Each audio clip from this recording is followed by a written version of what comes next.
Meus caros ouvintes, leitores e telespectadores, Brasília vive verdadeiramente agitada e principalmente por causa da presença de centenas de prefeitos que aqui compareceram atendendo o chamado da Confederação Nacional dos Municípios.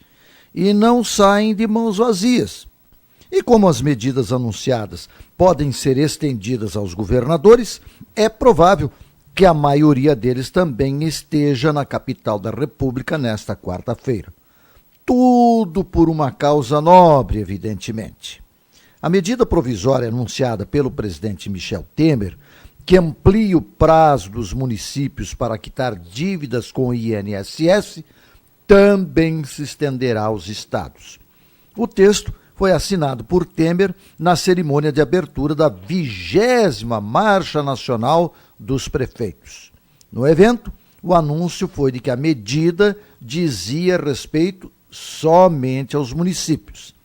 Segundo afirmou Temer em discurso, a medida provisória permitirá o parcelamento da dívida dos municípios com o INSS em até 200 parcelas. Atualmente, as prefeituras podem renegociar dívidas com o INSS em até 60 parcelas, pagando um mínimo de 20% do valor devido.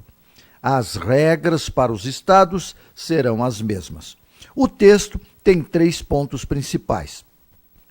Parcelamento em até 200 meses da dívida dos estados e municípios, redução dos juros em até 80%, redução de 25% nas multas e encargos da dívida. A medida provisória vem sendo tratada como uma contrapartida do governo para garantir entre prefeitos e governadores respaldo para aprovação da reforma da Previdência que tramita no Congresso.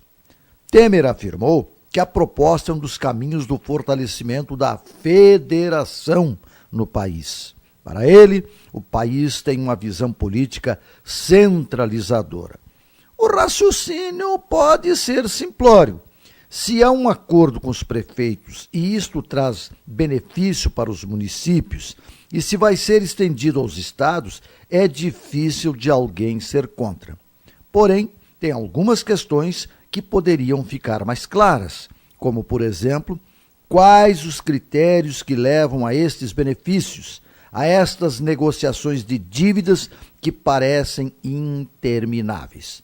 Qual a contrapartida que deve ser oferecida à União, qual seja, para que administradores relapsos, incompetentes e alguns desonestos contumazes não continuem gastando o que não podem, contratando o que não devem e não cortando gastos desnecessários, qual seja, repito, cortar na própria carne.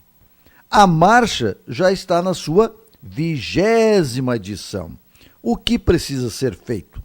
Afinal, se estes perdões sem contrapartida não tiverem um basta, viciam o administrador a não fazer o que precisa e deve ser feito.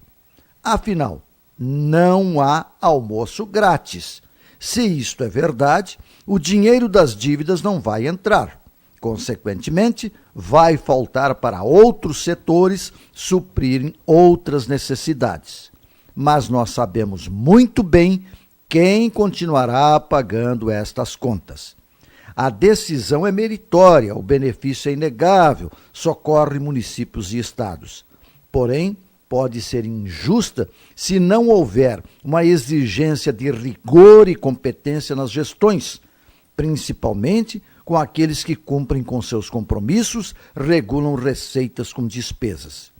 E que as despesas sejam fiscalizadas. Aqui em Brasília, por exemplo, estamos vendo prefeitos se queixando de penúria, mas recebendo gordas diárias, hospedando-se em hotéis luxuosos e promovendo gastanças menos ortodoxas. Há os corretos, não é, doutor Augusto? Mas nem todos. Direto de Brasília, José Voitchumas.